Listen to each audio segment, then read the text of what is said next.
Zaldrizes Buzdaris Gosdau. What's up? This first question comes from a user named Spartan571, and they said, there can actually be an argument Sansa is the most evil character and has the highest body count out of everyone in Game of Thrones. Just on top of my head, she's either directly or indirectly responsible for Cersei, Jaime, Dany, Ned, most of King's Landing, Littlefinger, Rhaegal, a chunk of the Northern Army that attempted to take King's Landing the first time, and Ramsay. Now that was actually a comment on one of my videos that I'm kind of embarrassed about doing now that I know the book so well. The video was Sansa is the worst. Sansa is the worst character ever, right? I've done a couple of those videos, but that's a comment from one of those.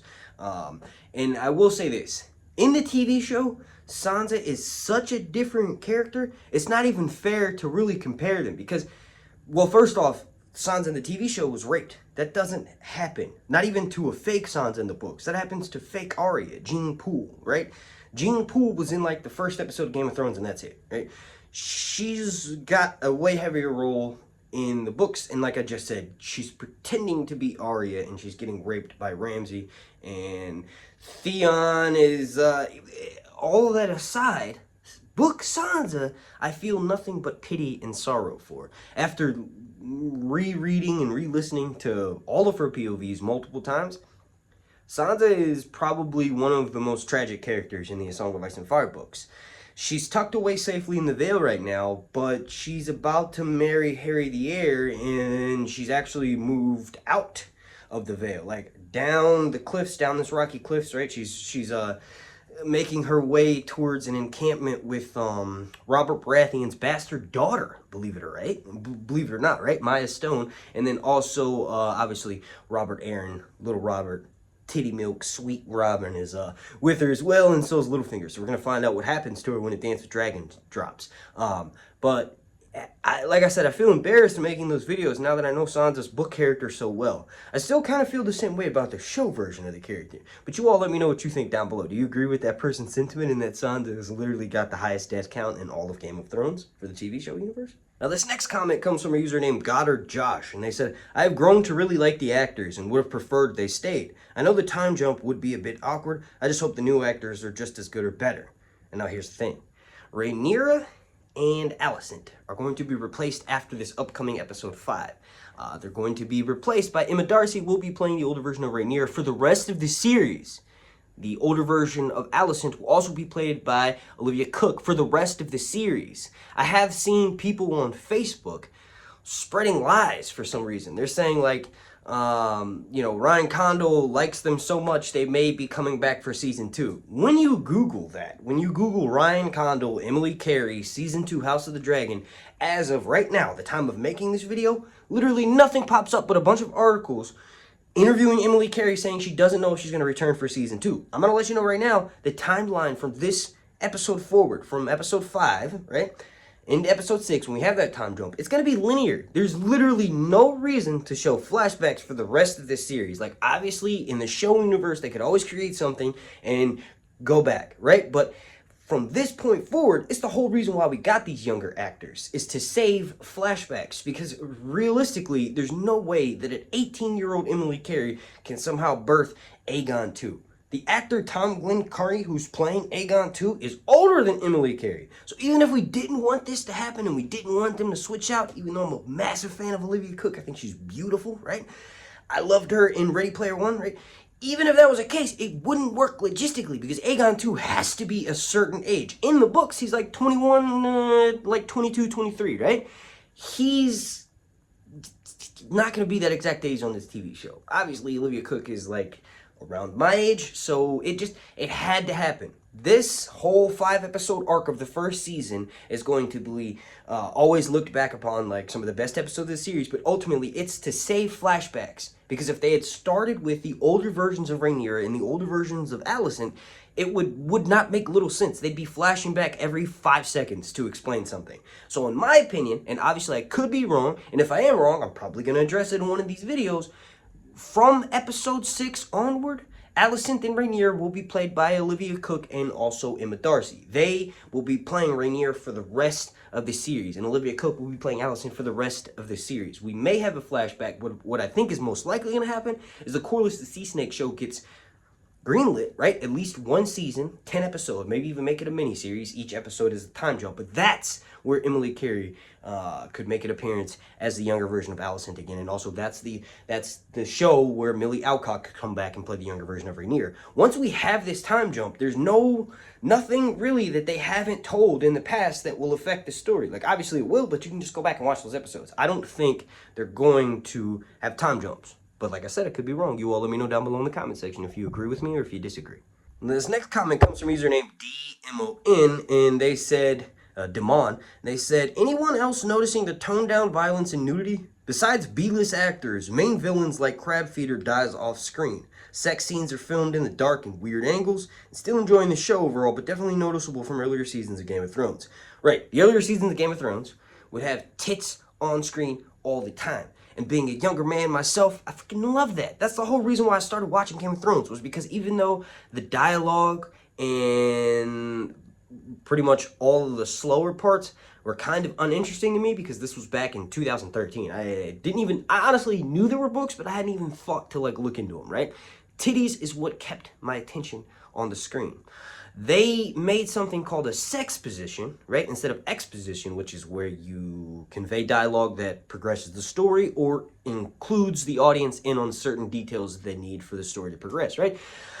They created that while having sex. So they convey dialogue and progress the story while showing two people fucking on screen. That's what Game of Thrones was famous for. And while, yes, this show has toned it down a bit, I think it's tasteful. I think it's extremely tasteful, and maybe that's just my age. Maybe I'm just not a raging handball all the time. I mean, I am, but like I can control myself. I don't need to see it in something I'm watching for entertainment. I'll just go pull up, OnlyFans and jack off, right? I don't need to see that so much on screen. But thank you for leaving that comment, and I'll go a step further in saying that Clara Kilner directed that last episode, and the fact that you think the sex scenes are different, right? Not verbatim, that's not exactly what the comments were saying, but the fact that you noticed that is because it was directed by a woman. So in my opinion, it was more tasteful. It was kind of like, yo, I like that. I wish sex would happen like that with me sometimes, but it does. You could just tell. And, I don't necessarily need all that much nudity on screen. Like, I want to see some Targaryen pussies and pubic hair, because I want to see what the pubic hair looks like. Like, their eyebrows are usually darker, so I wonder what's going on down there. That's just a curiosity thing. Maybe I'll jerk it, maybe I won't. Alright, so please, we're like a good chunk into this video. Do me a massive favor and help me combat YouTube delisting my channel. Basically what that means is I've got a shadow ban actively on my channel. When I upload content that'll get 10,000 views and 1,000 likes and 150 comments, somehow YouTube doesn't think that's good enough to show up in the ranking system. So my way to continue to bat that, to beat it down to a bloody pulp like Jon Snow with Ramsay, is to just ask you all to like and share and leave a comment down below. Like goal for this video is going to be 420. And then also, if you want to take it a step further and you want to help me completely unrely on YouTube's ad revenue, because eventually I'm probably going to just demonetize all my videos and just see what happens, right? If you want to help me do that, consider checking out my Patreon. Starting next week, I'm going to start uploading audios for all of them, the audio version for all of my videos days before it even gets uploaded here on YouTube. Just as an incentive and a way of saying thank you to every single person that joins over there. Also, if you check out the Dragon Knight tier, which is like $30 a month, you could even suggest videos. I just had 2 people join those, so there's only 1 spot left, but obviously I'll increase it if you guys want that. Jumping back into the video. Now, this next comment comes from a username MJP33, and he or she or they says, more tangents. Here's one for you. Did you know that the reason why Khal Drogo, and my son actually told me this, my almost 2-year-old son was the one who told me this, right? He's like, Daddy, isn't this yada yada, right? If Khal Drogo had not killed the last dragon, Viserys, in Vaz Dothrak, which it's forbidden to spill blood, which literally means you can't kill nobody in Vaz Dothrak. That's why they don't wear weapons, and that's why no one generally gets killed in Vaz Dothrak. Guess what?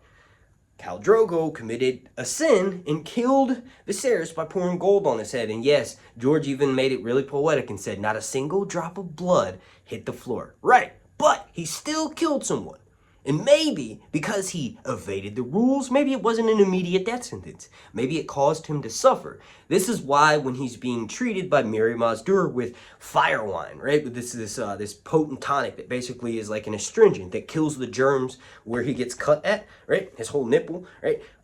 He refuses that and just starts drinking poppy wine all the time, right? So he kind of is like this idiot guy who's like super strong and kills everybody, and he's got a really long braid and he's got bells in his beards, but ultimately he needs to listen to Mirri Maz Duur because Mirri Maz Duur probably didn't immediately want to necessarily kill him. She was kind of healing him, and he allowed it to get infected by not keeping the poultices that she put on it. Like, yes, she could have made it worse, but honestly, I think what George was getting at here is that maybe Mirri Maz Duur wasn't so bad, and that initially what made her do what she did is because she saw Khal Drogo was going to continue to burn and rape and pillage her people. Also, Daenerys is probably cursed for not having any children because she killed a Magi. Magi, specifically this Magi, Mirri Maz Duur, actually studied with Marwyn the Maester and was trained in the healing arts from him. So, you know, it kind of makes sense that maybe Mirri Maz Duur would initially try to help Daenerys, and the reason why Khal Drogo died of that infection and suffered was because he spilled the blood of the dragon inside Vaz Dothrak. Not technically, but yes, technically he did. He killed someone in Vaz Dothrak, and you're not supposed to do that. Is that a tangent enough for you? If you're wondering, Marwyn the Mage is this dude who Sam meets at the end of A Feast for Crows when he gets to the Citadel. Marwyn the Mage is fucking amazing. He's this big, gross, grilly motherfucker who really doesn't look anything like the other Maesters, and it's very clear that he knows way more information than most of them. He tells Sam immediately, as soon as he arrives, that, hey, there's this Maester conspiracy, and they're against the dragons. They're against the downfall of the dragons. Marwyn has been all over the world. Remember, I just told you he's trained Mirri Maz Duur, who is over in Essos with Daenerys, right? And when that happens in Book 1, they're in Vaz Dothrak, which is in the Dothraki Sea, which is, you know, kind of far away from where potentially, well, any Maester belongs. So it's kind of crazy that Marwyn has all these connections. But the fact that he tells Sam that there's this conspiracy to rid the world of dragons, and that now that Daenerys has brought the dragons back into the world, Maester Marwyn wants to go treat with her himself, it's all coming together like a plan, like the A-Team, and also the Maester conspiracies continuing on this show. If you want to know more, check out go to YouTube and type in Sir Hunt's Grey Rats. I hope that was enough of a tangent for you. I know I was all over the place. Okay, so this next comment comes from a user named Jonathan GXX, and he or she or they said, I think you nailed it, Mark. About Daemon seeing Rhaenyra, not being scared and actually excited in the brothel, that turned him off. That scene makes a lot more sense to me having heard you say that. It certainly does add another level of complexity to Daemon, like an onion. He doesn't say that part, but yeah, Daemon's like an onion. And tries to help us understand his character better. This is good shit, man, and exactly the reason I look forward to your videos. Thank you. To be honest, I kind of thought that was the case. Like, he's already been impotent before, right? He couldn't get it up with my sorry, like he started to, but then ultimately she was like working herself into it, and then he was turned off and was like, yo, this is too much. I need the power, right? I had a suspicion, but then also after the episode clip, when you watch it, that's literally what they say. Like, there's still some people in the comment section, I'm pretty sure they're going to be down here in the comment section of this video, that are saying, like, yo, it wasn't impotence. It was just the fact that he was just mentally not out of it. And, like, right, that's tied into what it is. He's in his head too much. But ultimately, it's kind of funny that he has all of this power. He rides a dragon. He's, like, one of the best fighters in the world. He killed Kragus Crabfeeder. He's named King of the Narrow Sea, but he can't get an erection. You can't have all of the stuff, you know? A lot of people think that's why certain world tyrants, couldn't get erections. You know, it's because, like, you know, they didn't have enough power, so they seek more, right? You all let me know what you think down below in the comment section. Do you think Daemon just needs some dragon Viagra, and basically he needs to scare Rhaenyra to get it up? Or do you think it's more so like what I think is that, like, impotence is part of it, but also he's in his head, and, like, he's never had anybody take the power from him because he's always kind of been the Prince of Dragonstone, right? Until Rhaenyra was named in the heir in this TV show. So that's all influenced into why he couldn't perform and do the do. All right, now this next question, this is one of my favorite ones. Adam Guvia is the user, and they said, dude, was that Benjicott Bloody Ben Blackwood? And to answer your question, no. Not for the TV show, at least, right? So Bloody Ben was born in 118 AC, and yes, he participated in the Dance of the Dragons, but he was 12 when it started. So it is possible that this dude, I can't remember his name. They did say his name. I'll try to put it up on the screen for you. But this Blackwood dude is the father of Betancor Blackwood, right? So this is clearly before Rhaenyra's had any children. So it's totally possible that that little boy who just killed the the Bracken douche, right, grows up, has kids in a few years, and then obviously his kids become Betancor Bloody Ben Blackwood, right? And if you're unaware, Bloody Ben, just as a summarization, is this dude who he commands the Second Battle of Templeton. He's like in the thick of it, right? And one of the things he does notably in that battle is have his longbowmen put 3 arrows in the eye of Tessarion. And you're like, who's Tessarion? What is Tessarion? Tessarion's a dragon known as the Blue Queen and is written by Daemon the Daring, right? Daemon is my, next to Aegon 2 and Aemon, and also Kristen Cole. I like all the greens. I like all the blacks too. But anyway, Tessarion, the Blue Queen, is written by Daemon the Daring, who is the youngest son of King Viserys and Queen Alicent. Now, there's a strong chance that Daemon is potentially cut for this show, but I don't think that's the case. There's a stronger chance he's going to be brought in season 2. Like, we're going to see a younger version of Daemon, and maybe we'll see his dragon. But ultimately, that's a season 2 kind of thing. Also, he's known as he's part of a group known as the Lads with Kermit and Elmo and Oscar, right? It's kind of funny. It's hard to explain, but basically, he declares himself. Betancor Bloody Ben Blackwood declares himself for the blacks when the dance kicks off. And like I said, he's 12, so it's kind of crazy. He's a pretty amazing character, but I think this little dude might be his father. And then when we see the other 12-year-old, we're like, oh yeah, well, he comes from a badass 12-year-old himself. His dad, killed the Bracken guy in episode 4. So it could be just like a giant way to call back, like, hey, this is Betancor Blackwood's dad, and this is his son, who's now the same age, who's just as badass. And right, and one of the things that happens is he asks Rhaenyra for help. While Rhaenyra's in King's Landing, he asks her to send dragon riders to come and help him, and she doesn't. So it's kind of like, it's one of the things that is going to make people not like Rhaenyra as much. While I got your attention, please slap a like on this video. Like goal is going to be 420. Also, make sure you subscribe and turn your notifications on. That way you'll get an alert every single time I drop a video like this throughout the wait for the next House of the Dragon episode. Or, guess what? We're halfway through the season. Season 2 won't be coming out till 2024. So do yourself a favor now. If you're a fan of my content, subscribe. I make videos all throughout when the show's off. If you don't believe me, go and look and see how many House of the Dragon videos I made for the 2 years from when it was announced to when it actually came out. It's probably about 150. Now, the next comment comes from username Designated Survivor, and he or she or they says, Mysaria is the Red Lady Melisandre. I'm not going to spend too much time on this question. No. Mysaria could be potentially a version of the Red Woman, but she's Asian. Also, Melisandre wouldn't she wouldn't be in the position, so to speak, that Mysaria is in, because Melisandre is really old, but also the fact that she is a Shadowbinder kind of makes you wonder why Mysaria hasn't brought that up yet, or why she's not higher up. You know what I mean? Like, if she did learn how to Shadowbind in a Shy, she would have, like, referenced that or mentioned it. Like, yes, her accent is the same, but also Mysaria is from Lys. There's a lot of people that were getting her accent confused. She's supposed to sound exactly, if I'm not mistaken, like someone from Lys, which is, like, in the books, it's a regular accent. Like, yes, they speak a form of Valyrian, but I don't know, it's crazy. It was like a Captain Planet thing, and it just threw me off. I don't think that Mysaria is Melisandre, although it's possible for this TV show. It just maybe once we see more of her character, she starts to become more mystical, and we realize, oh shit, she can make shadow babies. If anybody's gonna be Melisandre in this story, in my opinion, it's gonna be Alice Rivers, right? So Alice Rivers was probably the milkmaid to Lionel Strong, this old guy, right? Harwin and Clubfoot's dad, right? And she still looks the same. And then also, when she goes with Aemon One-Eye to go and fight Daemon in the Battle Above the God's Eye, where both of those two characters die, she's pregnant with his child. And also, she mentions, Aemon mentions to Daemon that my lady, right, Alice Rivers, has seen you in the fires.